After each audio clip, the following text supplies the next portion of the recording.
नमस्कार, मैं रवीश कुमार। स्वागत है आपका हमारे चैनल दैनिक जगत पर।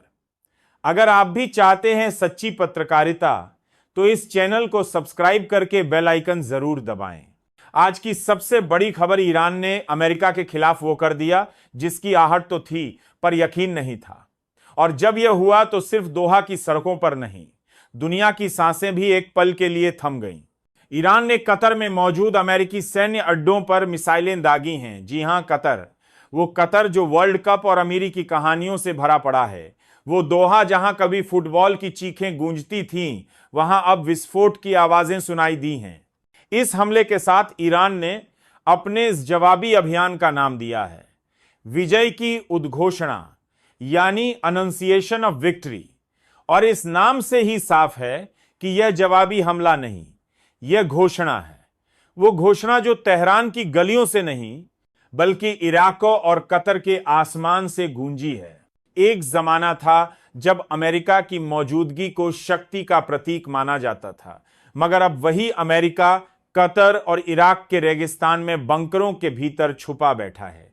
ईरान ने सिर्फ मिसाइलें नहीं दागी हैं, उसने अमेरिका की उस छवि को निशाना बनाया है जो दशकों से दुनिया का पुलिसमैन कहलाती आई है।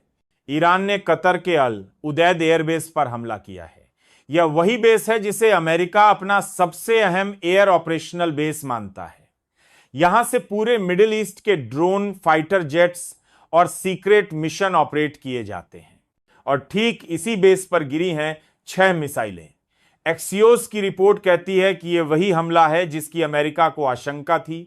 अमेरिकी अधिकारियों ने पहले ही कहा था कि ईरान अपने मिसाइल लॉन्चर तैनात कर रहा है, पर जिस देश के पास दुनिया का सबसे एडवांस्ड इंटेलिजेंस सिस्टम हो, वो भी इन मिसाइलों को उड़ते हुए ही क्यों रोक ना पाया? शायद इसलिए कि इस बार मिसाइल सिर्फ मेटल की नहीं थी, इनमें बदले की आग भरी हुई थी। अब सवाल यह नहीं है कि कितनी मिसाइलें दागी गईं, सवाल यह है कि जब अमेरिका खुद बंकर में है तो लोकतंत्र की आड़ में हमले की नैतिकता पर अब कौन सवाल करेगा?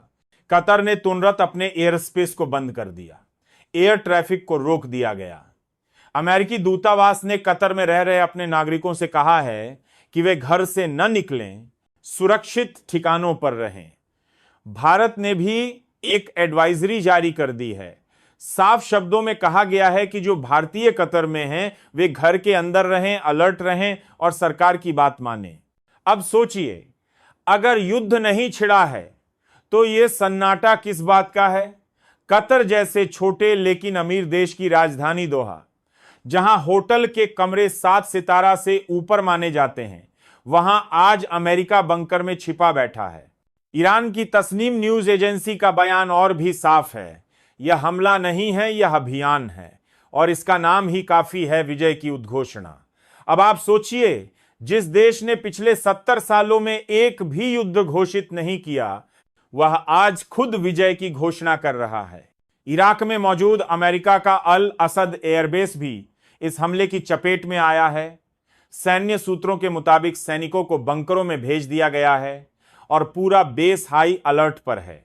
कतर के बाद संयुक्त अरब अमीरात यानी यूएई ने भी अपना एयर स्पेस बंद कर दिया।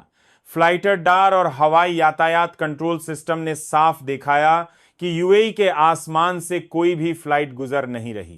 कुवैत ने भी उड़ानों पर रोक लगा दी है और सीरिया, जहां अमेरिकी सैनिक पहले से मौजूद हैं, वहां के सैन्य बेस कसरक को पूरी तरह अलर्ट पर रखा गया है। अब आइए अमेरिका के उस बयान पर जिसमें कहा गया है कि हम स्थिति पर नजर बनाए हुए हैं। अमेरिका जो यूक्रेन में रूस की हर हरकत पर ड्रोन भेज देता है, वह अब खुद के ऊपर हो रहे मिसाइल हमले पर सिर्फ नजर बनाए हुए है। यह चुप्पी या कायरता नहीं तो और क्या है? यह वही अमेरिका है जो कुछ दिन पहले ईरान के 3 परमाणु ठिकानों पर बम बरसा रहा था और अब जब जवाब मिला है तो वह सिर्फ एडवाइजरी जारी कर रहा है।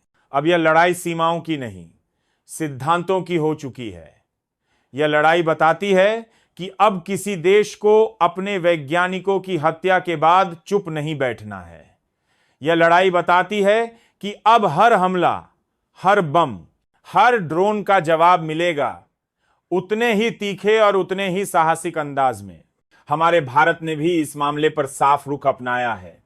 न कोई पक्ष, न कोई पाखंड, बस इतना कहा, भारतीय नागरिक सुरक्षित रहें, घरों में रहें और कतर सरकार के निर्देशों का पालन करें।